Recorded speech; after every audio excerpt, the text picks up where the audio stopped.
My YouTube channel. आज के हम डिस्कस करने जा रहे हैं नीट के प्रीवियस ईयर के मोस्ट इंपॉर्टेंट एमसीक्यूज के बारे में।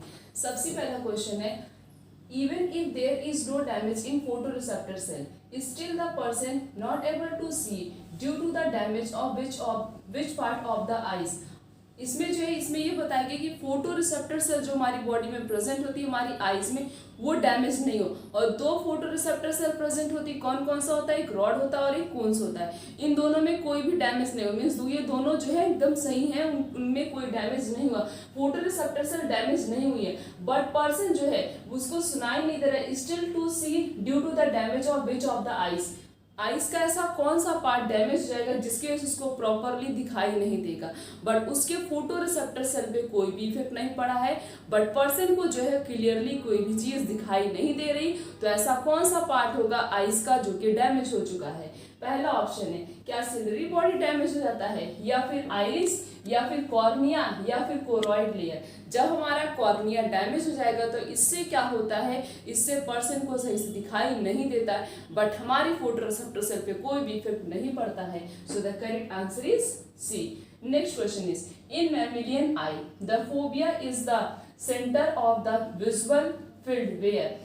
मैमिलियन आई में जो फोबिया होता है वो किसका सेंटर होता है, विजुअल सेंटर होता है। ये सेंटर कहाँ पे प्रेजेंट होता है, किसके लिए रिस्पॉन्सिबल होता है। पहला ऑप्शन है, क्या इसके पास ज्यादा रॉड्स प्रेजेंट होते हैं कोन्स के कंपैरिजन में, या फिर high density of the cones occur but has no rod, या इसके पास कोन्स की डेंसिटी ज्यादा होती मीन्स उसके पास कोन्स ज्यादा प्रेजेंट होता है as compare to rod. Next है, the optic nerves leave the eyes, या फिर वहां पे ऑप्टिक नर्व्स नहीं प्रेजेंट होती हैं, या फिर सिर्फ और सिर्फ रॉड्स प्रेजेंट होता है। मैमिलियन आई जो फोबिया सेंटर होता है विजुअल फील्ड के लिए रिस्पॉन्सिबल किसके लिए होता है, हाई डेंसिटी ऑफ कोन्स। ये कोन्स के लिए ज्यादा रिस्पॉन्सिबल होता है as compare to rods. Rods का वहां पे फॉर्मेशन ही नहीं होता है। So the correct answer is B. The next question is, removal of proximal tubule from the nephron will result of. अगर पीसीटी को रिमूव कर दिया जाएगा तब क्या होगा। पहला ऑप्शन है, मोर कंसंट्रेटेड यूरिन, क्या यूरिन ज्यादा कंसंट्रेटेड प्रोड्यूस होगा, या फिर no change in the quality and quantity of urine, या फिर यूरिन की क्वालिटी और क्वांटिटी पे कोई भी इफेक्ट नहीं पड़ेगा, या फिर नो यूरिन फॉर्मेशन, या फिर यूरिन का फॉर्मेशन ही नहीं होगा, या फिर जो है ज्यादा डाइल्यूटेड यूरिन प्रोड्यूस होगा। इसमें यह बताया गया कि पूछा गया अगर पीसीटी को प्रॉक्सिमल कॉन्वोल्यूटेड ट्यूब्यूल को बॉडी से रिमूव कर दिया जाए तो किस पे इफेक्ट करेगा। उस कंडीशन में अगर पीसीटी को रिमूव कर दिया जाएगा तब उस कंडीशन में क्या होगा, मोर डाइल्यूटेड यूरिन सिक्रीट होगा। यूरिन कैसा सिक्रीट होगा, ज्यादा ही डाइल्यूट सिक्रीट होगा। So the correct answer is D. Next question is, which is not correctly matched. इन चार में से ऐसा कौन सा है जो प्रॉपरली अपने फंक्शन के अकॉर्डिंग मैच नहीं कर रहा है। पहला ऑप्शन है हेनली लूप। हेनली लूप का काम क्या होता है, कंसंट्रेशन ऑफ यूरिन, यूरिन को क्या करता है, मोर कंसंट्रेटेड बनाता है। उसके बाद रोमन कैप्सूल का काम क्या होता है, रोमन कैप्सूल जो है वो ग्लोमेरुलर फिल्ट्रेशन में हेल्प करता है। कलेक्टिंग डक्ट क्या करता है, ये इंटेस्टिशियल ऑस्मोलैरिटी को क्या करता है, मेंटेन करता है। बट जो डीसीटी हमारी बॉडी में प्रेजेंट होता है ये ग्लूकोज और अमाइनो एसिड के एब्जॉर्प्शन में हेल्प नहीं करता है। तो यही फंक्शन डीसीटी का फंक्शन यहाँ पे क्या है, इनकरेक्टली मैच कर रहा है। यहाँ पे पूछा गया ऐसा कौन सा फंक्शन है जो अपने मतलब ऐसा कौन सा इसमें मैचिंग है जो प्रॉपरली मैच नहीं कर रहा था। यहाँ पे पीसीटी अपने फंक्शन के अकॉर्डिंग मैच नहीं कर रहा है। So the correct answer is B. Next question is, which part of nephron involve in active reabsorption of sodium is. Nephron का ऐसा कौन सा पार्ट है जो कि सोडियम के एब्जॉर्प्शन में हेल्प करता है। पहला ऑप्शन है, क्या बोमेन कैप्सूल करता है, या फिर descending limb of loop of Henle करता है, या फिर डीसीटी करता है, या फिर पीसीटी करता है। ये सोडियम जो है एक्टिव ट्रांसपोर्ट की हेल्प से एब्जॉर्ब होता है, मींस उसको एब्जॉर्ब करने के लिए एनर्जी की जरूरत पड़ती है, और उसके एब्जॉर्प्शन में हेल्प कौन करता है, पीसीटी करता है, मींस प्रॉक्सिमल कॉन्वोल्यूटेड ट्यूब्यूल करता है। तो नेफ्रॉन का ऐसा कौन सा पार्ट है जो हेल्प करता है सोडियम के एब्जॉर्प्शन में, that is proximal convoluted tubule. So the correct answer is D. The next question is, the maximum amount of electrolytes and water, that is 70 to 80% from the glomerulus filtration is reabsorbed in which part of the nephron. Nephron का ऐसा कौन सा part है जहां पे सबसे ज्यादा absorption होता है, किसका किसका, इलेक्ट्रोलाइट्स का भी होता हो और वाटर का भी होता है। वाटर कितना परसेंट एब्जॉर्ब होता हो, 70 से 80% वाटर और इलेक्ट्रोलाइट्स का एब्जॉर्प्शन होता है। From the glomerular filtration it absorb in which part of the nephron, nephron के कौन से पार्ट में एब्जॉर्प्शन होता है। पहला ऑप्शन है पीसीटी, क्या प्रॉक्सिमल कॉन्वोल्यूटेड ट्यूब्यूल में होता है, या फिर descending limb of loop of Henle में होता है, या फिर ascending limb loop of Henle में होता है, या फिर डिस्टल कॉन्वोल्यूटेड ट्यूब्यूल में होता है। सबसे ज्यादा एब्जॉर्प्शन इलेक्ट्रोलाइट्स का और वाटर का, दैट इज 70 to 80% किसमें होता है, पीसीटी में होता है, मिक्स प्रॉक्सिमल कॉन्वोल्यूटेड ट्यूब्यूल्स में सबसे ज्यादा वाटर और इलेक्ट्रोलाइट्स का एब्जॉर्प्शन होता है। So the correct answer is A. Next question is a fall in glomerular filtration rate, that is GFR activate, GFR को कौन एक्टिवेट करता है। पहला ऑप्शन है क्या एड्रेनल मेडुला एक्टिवेट करता है रिलीज करने के लिए एड्रेनलिन हार्मोन, या फिर पोस्टीरियर पिट्यूटरी एक्टिवेट करता है वासोप्रेसिन रिलीज करने के लिए, या फिर जस्टा ग्लोमेरुलर सेल करता है रेनिन रिलीज करने के लिए, या फिर एड्रेनल कॉर्टेक्स करता है एल्डोस्टेरोन रिलीज करने के लिए। GFR को एक्टिवेट करता है ग्लोमेरुलर जस्टा ग्लोमेरुलर सेल। कौन एक्टिवेट करता है, जस्टा ग्लोमेरुलर सेल किसको एक्टिवेट करता है, GFR को एक्टिवेट करता है, क्या रिलीज करने के लिए, रेनिन रिलीज करने के लिए। So the correct answer is C. इसमें यही पूछा गया था कि GFR को कौन एक्टिवेट करता है, तो कौन करता है, जस्टा ग्लोमेरुलर सेल करता है, क्या रिलीज करने के लिए, रेनिन रिलीज करने के लिए। So the correct answer is C. Next question is angiotensinogen is a protein produced and secreted by, angiotensinogen ये प्रोटीन है, ये कौन प्रोड्यूस करता है, कहां से सिक्रीट होता है। पहला ऑप्शन है क्या मैकुला डेंसा सेल करता है, या फिर एंडोथेलियल सेल करता है, या फिर लीवर की सेल करती है, या फिर जस्टा ग्लोमेरुलर सेल करता है। ये एंजियोटेंसिनोजन इसको कौन रिलीज करता है, इसको जो है हमारी लीवर की सेल रिलीज करती, कौन रिलीज करता है, लीवर की सेल करती। So the correct answer is C. Next question is uric acid is the chief nitrogenous component of the excretory product of, uric acid किसका जो है मेन नाइट्रोजनियस एक्सक्रीटरी प्रोडक्ट होता है, मींस यूरिक एसिड कौन से organism में as a product of nitrogenous waste के लिए जो है वो क्या करता है, रिलीज होता है। मींस यूरिक एसिड कौन से ऑर्गेनिज्म का एक्सक्रीटरी प्रोडक्ट है, हमें उसका नाम बताना उस ऑर्गेनिज्म का, क्या फ्रॉग का होता है, या फिर मैन का होता है, या फिर अर्थवॉर्म का होता है, या फिर कॉकरोच का होता है। कॉकरोच कैसे होते हैं, यूरिकोटेलिक होते हैं, मींस क्या रिलीज करते हैं, uric acid as a nitrogenous waste. So the correct answer is D. Next question is uricotelic mode of passing out nitrogenous waste is found in, किसमें किसमें कौन कौन सी ऐसे ऑर्गेनिज्म होते जिनके अंदर uricotelic mode of nitrogenous waste जो है वो रिलीज होता है। पहला ऑप्शन है क्या रेप्टाइल्स में होता है, या फिर बर्ड्स में होता है, या फिर बर्ड्स और एनालिड्स में होता है, या फिर एम्फीबियंस और रेप्टाइल्स में होता है, या फिर इंसेक्ट्स और एम्फीबियंस में होता है। Uricotelic mode of passing out nitrogenous waste is found in reptiles and birds, किसमें किसमें प्रेजेंट होता है, रेप्टाइल्स में और बर्ड्स में प्रेजेंट होता है। So the correct answer is A. Next question is concentration of urine depend upon which organ, urine का कंसंट्रेशन, क्योंकि बोला जाता है वुमेन की यूरिन जो होती है, जो सिक्रीट होती है वो बहुत ज़्यादा कंसंट्रेटेड होती है, तो यूरिन के कंसंट्रेशन में कौन सा ऑर्गन है जो हेल्प करता है। पहला ऑप्शन है क्या वुमेन कैप्सूल करता है, या फिर हेनले लूप का लेंथ करता है, या फिर प्रॉक्सिमल कॉन्वोल्यूटेड ट्यूब्यूल करता है, या फिर जो है network of capillaries arising from glomerulus, या फिर ग्लोमेरुलस से जो बहुत सारी नेटवर्क अराइज होती हैं वो करती हैं। हेनले लूप मतलब इसकी जो कंसंट्रेशन होता है, किसका कंसंट्रेशन, यूरिन का कंसंट्रेशन, ये किस पे डिपेंड करता है, हेनले लूप पे डिपेंड करता है। Means length of Henle loop, Henle loop की लेंथ पे डिपेंड करता है कि हमारा यूरिन कितना ज्यादा कंसंट्रेटेड होगा और कितना कंसंट्रेटेड यूरिन क्या होगा बॉडी से सिक्रीट करे होगा। तो इसमें कौन हेल्प करता है, that is length of Henle loop. So the correct answer is B.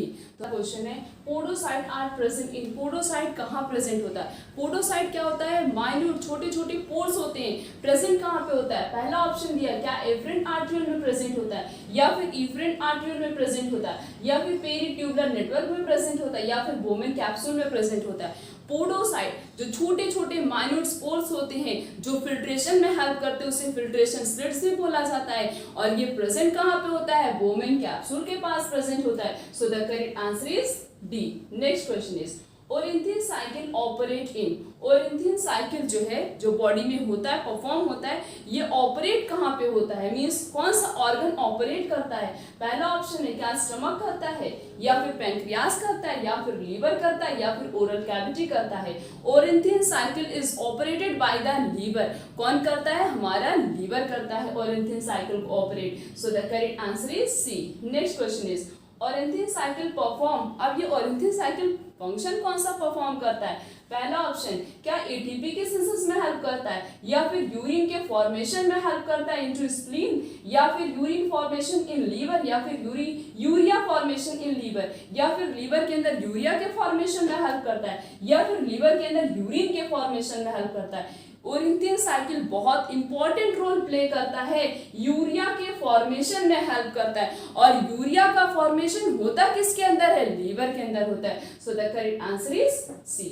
Next question is ammonia is converted into urea in, ammonia जो है वो किस में कन्वर्ट होता है? यूरिया में कन्वर्ट होता है। Ammonia is converted into urea किसके अंदर? मींस जो अमोनिया ये कन्वर्ट हो रहा है यूरिया में, कहाँ पे ऐसा होगा? पहला ऑप्शन है, क्या हार्ट में होगा, या फिर स्प्लीन में होगा, या फिर लीवर में होगा, या फिर हमारे ब्रेन में होगा।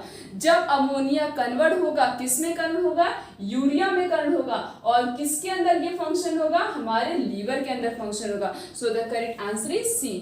Next question is blood group are controlled by antigen which are present in, हमारा जो ब्लड ग्रुप हमारी बॉडी में जो different type of blood group present होते हैं उसको कौन कंट्रोल करता है? हमारी बॉडी में एंटीजेंस प्रेजेंट होते हैं, वो उसको कंट्रोल करते हैं। बट ये एंटीजन प्रेजेंट कहाँ पे होता है? पहला ऑप्शन है, क्या प्लाज्मा में प्रेजेंट होता है, या फिर आरबीसी की मेम्ब्रेन में प्रेजेंट होता है, या फिर रेड बोन मैरो में प्रेजेंट होता है, या फिर डब्ल्यूबीसी की मेम्ब्रेन में प्रेजेंट होता है। ये जो ब्लड ग्रुप होता है कंट्रोल होता है by the help of antigen की हेल्प से। और ये एंटीजन कहाँ पे प्रेजेंट होते हैं? आरबीसी के सरफेस पे प्रेजेंट होते हैं, मींस आरबीसी के मेम्ब्रेन पे प्रेजेंट होता है। So the correct answer is B, that is on RBC membrane. Next question is megakaryocyte is, megakaryocyte क्या होता है? जैसे कि डब्ल्यूबीसी, आरबीसी, इनका फॉर्मेशन जो है बोन मैरो के अंदर होता है। बोन मैरो के अंदर ही एक स्पेशल सेल प्रेजेंट होती है, उसे कहते हैं मेगा कैरियोसाइट। और इस मेगा कैरियोसाइट के अंदर प्लेटलेट्स का फॉर्मेशन होता है। पहला ऑप्शन है, क्या आरबीसी प्रोड्यूसर होता है, या फिर थ्रोम्बोसाइट प्रोड्यूसर होता है, या फिर डब्ल्यूबीसी प्रोड्यूसर होता है, या फिर प्रोटीन प्रोड्यूसर होता है। अभी मैंने बताया कि यहाँ से जो है प्लेटलेट्स प्रोड्यूस होता है, और प्लेटलेट्स को और किस नाम से हम जानते हैं? थ्रोम्बोसाइट्स। मींस मेगा कैरियोसाइट्स जो है थ्रोम्बोसाइट्स का प्रोड्यूसर, मींस थ्रोम्बोसाइट प्रोड्यूस होता है, that is also known as platelets. So the correct answer is B. Next question is Which of the following is the main graveyard of RBC? इन चार में से graveyard of RBC किसे कहते हैं? क्या bone marrow को कहते हैं, या फिर स्प्लीन को कहते हैं, या फिर लीवर को कहते हैं, या फिर किडनी को कहते हैं? ग्रेवयार्ड ऑफ आरबीसी जो है किसको बोला जाता है? स्प्लीन को बोला जाता है। So the correct answer is B. Next question is impulse of heart originate from, heart का इम्पल्स मीन्स जैसे हमारी हार्ट कॉन्ट्रैक्ट करना स्टार्ट करती है तो ये कॉन्ट्रैक्शन सबसे पहले कहाँ से जनरेट होता है? पहला ऑप्शन है ऐसे नोड, क्या ऐसे नोड से होता है, या फिर ऐसे नोड को क्या बोलते हैं? साइनो आर्टियल नोड, या फिर एवी नोड से होता है, या फिर वेगस नर्व से होता है, या फिर कार्डिक नर्व से होता है। हार्ट कॉन्ट्रैक्ट सबसे पहले हार्ट का इम्पल्स कौन जनरेट करता है? हमारा ऐसे नोड करता है। कौन करता है? ऐसे नोड करता है। So the correct answer is. Next question is tricuspid valve is found in between, tricuspid valve किसके बीच में प्रेजेंट होता है? पहला ऑप्शन है, क्या साइनोवेनस एंड राइट आर्टियम के बीच में प्रेजेंट होता है, या फिर राइट आर्टियम राइट वेंट्रिकल के बीच में प्रेजेंट होता है, या फिर लेफ्ट वेंट्रिकल लेफ्ट आर्टियम के बीच में प्रेजेंट होता है, या फिर वेंट्रिकल और आओर्टा के बीच में प्रेजेंट होता है? ट्राइकस्पिड वॉल्व जो है ये प्रेजेंट होता है राइट आर्ट्रियम और राइट वेंट्रिकल के बीच में। Tricuspid valve is found in between the right atrium and right ventricle, so the correct answer is B. The next question is asthma में बी एट्रीब्यूटेड टू। अस्थमा में क्या होता है? पहला ऑप्शन है bacterial infection of the lungs. क्या bacteria infection हो जाता है लंग्स में? क्या लंग्स में जो है बैक्टीरिया जो है इन्फेक्ट करने लगता है हमारे लंग्स को? या फिर allergic reaction of the mast cell in the lungs, या फिर एलर्जिक रिएक्शन हो जाता है mast cell of the lung, lung के मास्ट सेल में, या फिर ट्रैकिया में इन्फ्लेमेशन हो जाता है, या फिर जो है लंग्स में जो है फ्लूइड का एक्यूमुलेशन हो जाता है। अस्थमा में क्या होता है? एलर्जिक रिएक्शन होती है। किसमें एलर्जिक रिएक्शन होता है? लंग्स के मास्ट सेल में एलर्जिक रिएक्शन स्टार्ट हो जाना है, जिसकी वजह से अस्थमा डिजीज होती है। So the correct answer is B. Next question is oxygen dissociation curve shift to right when. Oxygen जो डिसोसिएशन कर्व होता है वो राइट की तरफ किस कंडीशन में जो है शिफ्ट होगा? पहला ऑप्शन है PO2 डिक्रीज, क्या जो है जब ऑक्सीजन का कंसंट्रेशन डिक्रीज हो जाएगा तब, या फिर CO2 का कंसंट्रेशन जो है डिक्रीज हो जाएगा उस कंडीशन में, या फिर जो है pH या फिर pH इंक्रीज होगा उस कंडीशन में, या फिर टेम्परेचर डिक्रीज होगा उस कंडीशन में जो है इसका जो है शिफ्ट हो जाता है ऑक्सीजन डिसोसिएशन कर्व जो है राइट साइड में। जब ऑक्सीजन का कंसंट्रेशन डिक्रीज होगा तब क्या होगा? ऑक्सीजन डिसोसिएशन कर्व जो है वो राइट साइड जो है शिफ्ट हो जाता है। So the correct answer is A. Next question is when CO2 concentration in blood increases breathing become. जब CO2 का कंसंट्रेशन इंक्रीज हो जाएगा हमारे ब्लड के अंदर increases, and when the CO2 concentration in blood increases, जब ब्लड के अंदर CO2 का कंसंट्रेशन इंक्रीज हो जाएगा तब हमारे ब्रीथिंग पे क्या इफेक्ट पड़ेगा?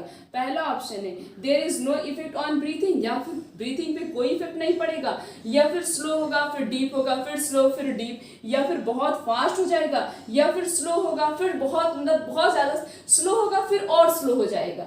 जब अगर CO2 का कंसंट्रेशन हमारे ब्लड के अंदर इंक्रीज हो जाएगा तो हमारी ब्रीथिंग रेट क्या हो जाती है? फास्ट हो जाती है, क्योंकि ये बहुत जल्दी बाइंड करता है। CO2 जो है ऑक्सीजन के कंपैरिजन में हमारे हीमोग्लोबिन से बहुत जल्दी बाइंड करता है, इतनी जल्दी ऑक्सीजन भी नहीं बाइंड कर पाता है, और जिसकी वजह से जो है ब्रीथिंग रेट क्या हो जाता है? बहुत ज्यादा फास्ट हो जाता है। So the correct answer is C. Next question is pneumotaxic centre are present in. Pneumotaxic centre कहाँ प्रेजेंट होता है? क्या ये पोन्स रीजन में प्रेजेंट होता है, या फिर मेडुला में प्रेजेंट होता है, या फिर सेरिब्रम में प्रेजेंट होता है, या सेरिब्रम प्रेजेंट होता है? नीमोटैक्सिक सेंटर जो रिस्पॉन्सिबल होता है रेगुलेशन ऑफ ब्रीथिंग रेट को रेगुलेट करता है, वो प्रेजेंट होता है ब्रेन के पोन्स रीजन में। So the correct answer is A. Next question is liver cell secrete. Liver cell क्या सिक्रीट करता है? क्या वो अमाइलोपेप्सिन सिक्रीट करता है, या फिर ट्रिप्सिन सिक्रीट करता है, या फिर लाइपेज सिक्रीट करता है, या फिर बाइल और कोई एंजाइम नहीं सिक्रीट करता है? लीवर की जो सेल होती है वो बाइल सिक्रीट करती है और उसके साथ साथ कोई एंजाइम नहीं सिक्रीट करती, bile but no enzyme. So the correct answer is D. Next question is protein are broken down into amino acid in. Protein जो है वो अमाइनो एसिड में ब्रेक डाउन हो जाता है किसके अंदर? क्या वो बकल कैविटी में होता है, या फिर स्टमक में होता है, या फिर इंटेस्टाइन में होता है, या फिर रेक्टम में होता है? प्रोटीन जो है जब ब्रेक डाउन होता है अमाइनो एसिड में किसके अंदर? हमारे इंटेस्टाइन के अंदर ये प्रोसेस होता है। So the correct answer is C. Next question is amino acid are absorb by. Amino acid को कौन एब्जॉर्ब करता है? क्या विलाई की ब्लड कैपिलरीज करती हैं, या फिर रेक्टम की वॉल्स करती हैं, या फिर लैक्टियर की और blood capillaries of the villi करती, या फिर लैक्टियर ऑफ द विलाई करती? अमाइनो एसिड का एब्जॉर्प्शन कहाँ पे होता है?